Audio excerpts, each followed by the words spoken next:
it's time. Okay. Alright, so for Monday, October 28th, we'll get into our fun first story, the lady or the tiger. Got your notebooks back. Cross out that table of contents, if you know what that is, and cross out all the blank pages that we haven't used.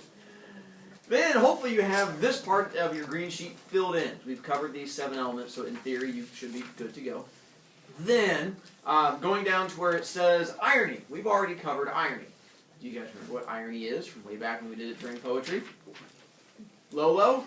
It's where something happens, like a fire truck. Yes. The fire truck was on fire. Yes. And the firemen are supposed to put out fires. Yes. So it's ironic because you wouldn't think that the people who put out fires have a fire truck. The opposite of what you expect happening. Nice. So for irony, you can go ahead and write that one down. Irony, the opposite of what you expect happening. Yes. Mine's in my locker. You want to go get it? Pass your points. Pass. Okay. Wiggy. Whoa. Your read sheet? In your locker? Go ahead. She's coming in front of that camera. Come right at you. Using points, McGee. Okay.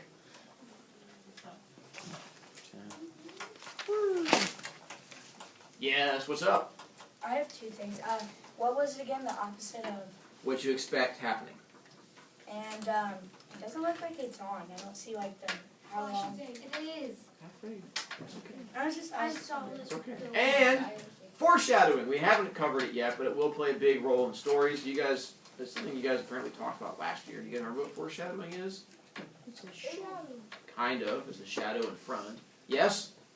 I know an example for it. What would be an example? It shows Nemo in Monsters Incorporated. You're on the right track. It's more of an illusion, but I can see foreshadowing there. Lolo? It's where you guess what's going to happen. Nicely done. Foreshadowing are clues to tell you what's going to happen. So foreshadowing is anytime you have clues to tell you what will happen. And we'll get to some stories where you have to figure out what happened from the clues that are in the story. Haven't we? Uh-huh. Isn't it the 7 bachelors kind of like that? Something like that, where you had to use the same idea. Although that was those were clues to figure out the speaker, this will be clues to figure out what happens at the end. Like all of a sudden the story will just stop. Like, well, what happened? You have to go back and figure out the clues. And we'll have that with one of our stories where it just stops and you have to figure out the clues and figure out what happened. But for our story for today, the lady and the tiger. Not the one that says the fisherman. That's the story we're going to deal with tomorrow. For this one, we're going to go through and read it together and figure out what's going on. I'll have you guys read like a paragraph or 2 at a time, and then I'll try to go back and we'll discuss them and to try and help you out. Blake? Sure. We'll have Blake start off with the first 2 paragraphs, no longer doing stanzas. So read the first 2 paragraphs. And while he's reading it, I'm going to have you look for characters and setting. Find clues to the characters and the setting. Christy? Carry the next I have one. no idea. Lolo? Down here, about the third stanza, it says, I love you, and the things that make it talking, there's only one of the lines. That's kind of weird. Okay. Not trying to be mean, or just because It's a I'm combo. It's nice. Combo. All right, Lake, you ready? Yeah. Go for it. Once in a kingdom long where ancient customs prevailed, a gardener's son dared to love the king's only daughter, the Princess Royal. That was bad enough. But as luck would have it, the princess loved the boy in return. And that was worse. Of course, the 2 never had a chance to actually sneak to each other, but they exchanged many glances and occasionally blew each other a unseen kiss when they hoped nobody was looking. They both knew that loving each other was not right, but they loved each other all the same. Oh, how they longed to speak to each other, to whisper loving things to each other, or even, but this hardly bore thinking of kiss each other. Still, for many months, they were happy with their secret love, gazing from afar at each other. But about the same time, the princess and the boy realized that this was not enough, and they helped out in the garden. When he helped out in the garden, the boy spent more and more time under the windows of the Princess Royal's chamber, and the princess spent more and more of her time looking out her window, hoping for a moment when they could finally speak. Nicely done. So, baby steps. Where is our story taking place? What clues do we have as to our setting-ish place? Freeman. once in a kingdom. Nice one. So we'll go with the kingdom to start off with. And in that kingdom, we have 2 clues to other places inside the kingdom it takes place. So where in the kingdom? Delucia? Garden. Works for me. 1 is the garden, where you have him doing the gardening things. And what else, Mangano? Nice one. Means her bedroom. So in her bedroom where she's looking out at the garden. When is our story taking place? We have a clue in there for the when of it. Blunt? Long ago. How do you know? It says once in a kingdom. Works for me because it says right there long ago. So it'll be taking place long ago, and it has kingdoms, so you could guess medieval times if you wanted to, but going sometime long ago. We have 2 characters so far. Lexi, who's one of our characters so far? The girl. The girl. And how would you describe the girl? What does she do? You know that, or She's sneaky. sneaky? Why do you say sneaky? She blew him a kiss when Alright, I'll roll with that. The fact that she's blowing sneaky kisses. I would definitely consider my daughter sneaky if she's off blowing kisses at boys. And who's our other character we have so far for our? The guy. The guy. And how would you describe the guy? What's he do? Sneak stuff. And what does he sneak? Kisses. Doesn't sneak kisses yet. I mean, he does the same thing. He blows kisses. We haven't actually had kisses yet. This is a junior high story. Let's not get too excited. And so we have the sneakily blowing kisses. And what does the boy do for a living? Hunter? Gardener. He's a gardener's son. And so he does something where he's working in the garden. And how does the boy and the girl feel about each other? Lolo? They have kissy love stuff. Nicely done. They like each other. Now, once again, junior high story. This is as close as I'm going to get to a love story. They haven't actually kissed each other. Haven't even held hands. Heck, they haven't even talked yet. All we've had so far is winky eye from a distance, where you see that special someone, you go winky, and they go winky, and you get a little winky eye going back and forth, and then maybe you sneak in a little. Little that action going on, but once again, junior high stories, don't get too excited. But I'm doing my best to try and introduce a happy love story. I'm not good at it. Hunter? Carry the next 2 paragraphs. See, and so we got that. We have, just 1 paragraph, because there's a lot happening in this next one. But this next one that Hunter's going to read, we're going to find out that they do finally get to speak to each other, and we introduce a new character, and we find out what time of year is taking place. All right, now you can go for it. One lovely spring day, the longed-for moment finally arrived. The princess was in her room, sitting in her sitting room, staring out the window, and her maids had retired at her command. The gardener's son was weeding near the palace walls, and the other gardeners were out of sight around the corner. And the boy drew near the princess's window. Just as she looked down, the princess leaned out the window. The boy stood up, and the 2 were just inches away. And finally, the boy said the first thing he had ever said directly to the princess. "I love you," he said simply. "I love you," the princess replied. But that was their undoing, for as she spoke, the door to her bedroom opened, and who should enter but the king himself. Hearing her words, he strode to the window and caught the unfortunate gardener's son still standing outside the window, smiling upwards. Dun, dun, dun. Nicely done. So, they finally get a chance to say their first words to each other. And they get a chance to talk, and the boy goes first, and he said, Schultz, what does the boy say?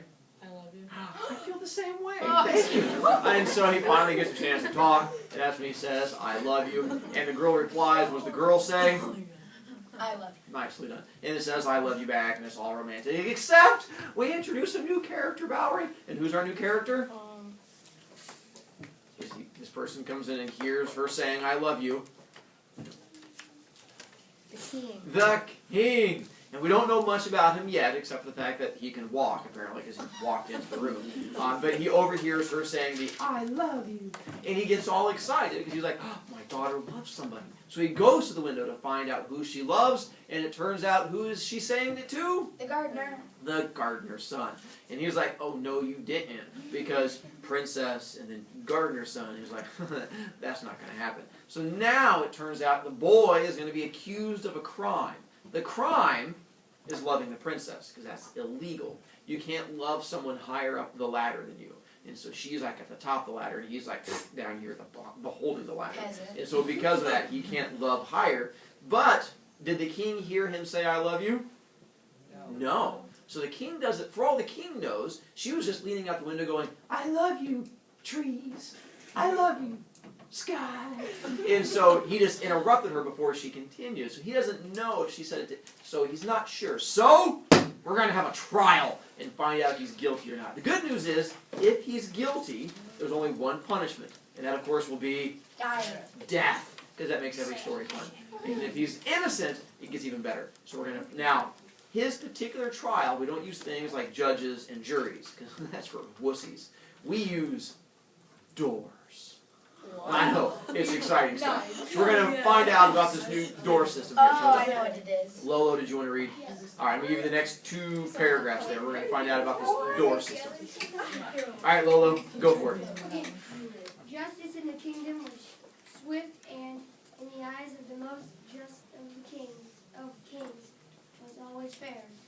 There was but one method of dealing with all serious offenses, and it was used on all, rich or poor, minster or gardener's son. The king Had a large arena built right on the palace grounds.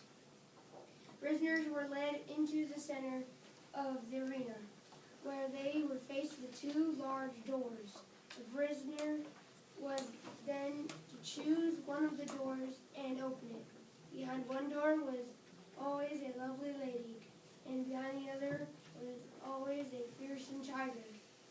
The doors were well padded, so there was no way to hear the roars or rumblings of the ferocious beast behind one door. And nobody but the king himself ever knew behind which door was concealed the lady and behind which the tiger. If the prisoner opened the door with the lady, he was married on the spot and immediately rose to a powerful position in the kingdom. If he opened the door with the tiger, he would be eaten by a fierce beast. Thus, left the king, the fates alone would determine the guilt or innocence of the prisoner. Nice, well done. So he uses the 2-door system and says, I'm not going to determine if you're guilty or innocent. You're going to come up here and choose from these 2 doors. If you're guilty, he, the king, will rely on God, God's, heaven, whatever you believe, will guide you in the right direction. And so if you're guilty, you're going to be forced to choose the door of the guilty door. And what's behind the guilty door? A tiger. The tiger jumps out and gives you a big hug with its mouth around your head. If you're innocent, then once again, the little angels will guide you in the right direction, and you'll choose the innocent door. What's behind the innocent door? A lady. A hot lady. She's like, how you doing? And then you get married, and you get power, and all this stuff. They don't even take him out to dinner. Unless you're a chick, then maybe you have a dude, or whatever your choice might be. And so you immediately get married, and so the king's all excited, because he doesn't know, the king likes this system, because you can't come back and complain to him, that wasn't very fair. He's like, oh, it wasn't me, it was the 2 doors. So, and the king wins either way, because if the boy chooses the door that has the tiger, does he get to be with the king's daughter? No. If he chooses the door with the other girl, does he get to be with the king's daughter? No. So the king's like, score! Because either way, the king's going to win on this one. So he's pretty happy about the whole thing. Daring to love the king's daughter. Now, turns out that's not the end of the story, because that would be much fun. There's a trick. Daring to love the king's daughter was, of course, a serious crime. And being loved in return only compounded the offense.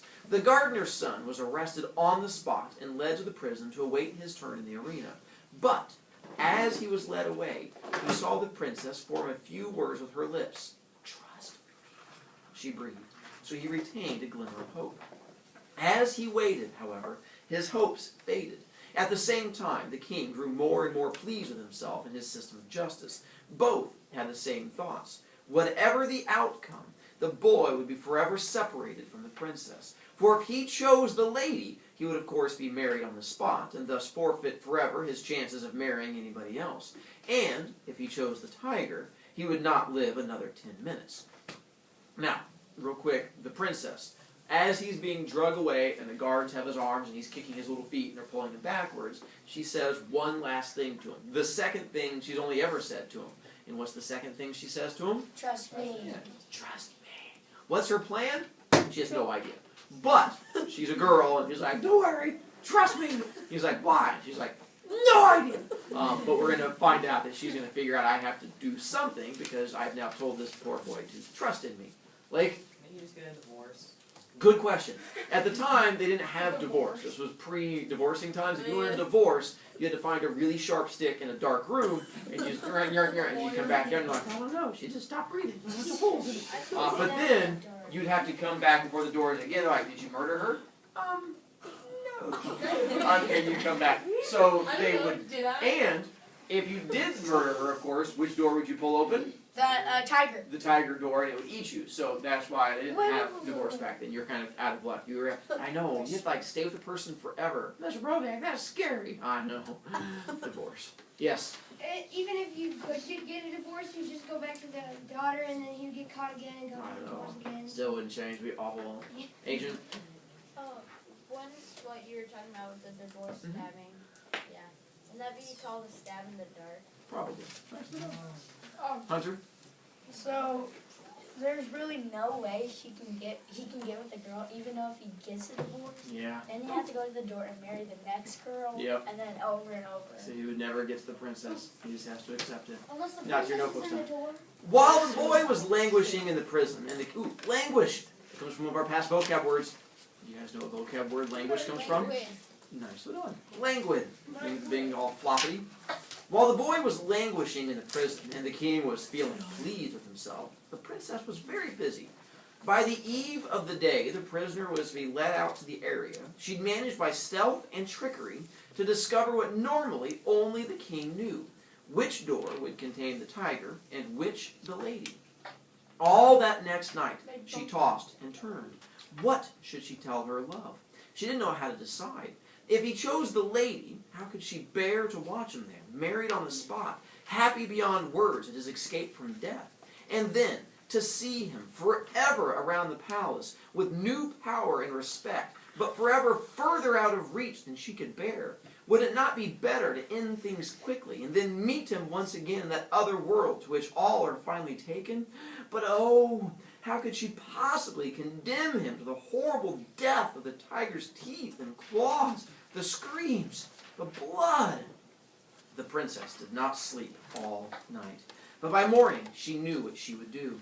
She rose and dressed, and presently was sitting at her father's side in the arena, waiting for the prisoner to be let out. Then the boy came striding boldly out, and as was the custom, he walked directly over towards the king and bowed. As he stood up, he stole one brief glance at the princess. One glance was enough. She sat calmly and with dignity, but almost unnoticed. She made a quick motion with her right hand. Without waiting or thinking, the gardener's son walked instantly to the right-hand door and opened it. And now, dear reader, I ask you the same question that the princess asked herself all those long, agonizing hours of the final night. What was her decision? Which came out? The lady or the tiger? The tiger. The tiger. And it's a story that you're going to hear referenced a lot when you get to high school and college. They're going to refer back to a lady or the tiger story. It's one that has an open ending where you get to choose. This one, you get to choose. Do you want the dude to get eaten and little bits go flying? Or is it a happy romantic love story? The tiger. I get to make both of you happy. Yay! Tomorrow, we're going to take a look at a story that definitely has an ending. Runaway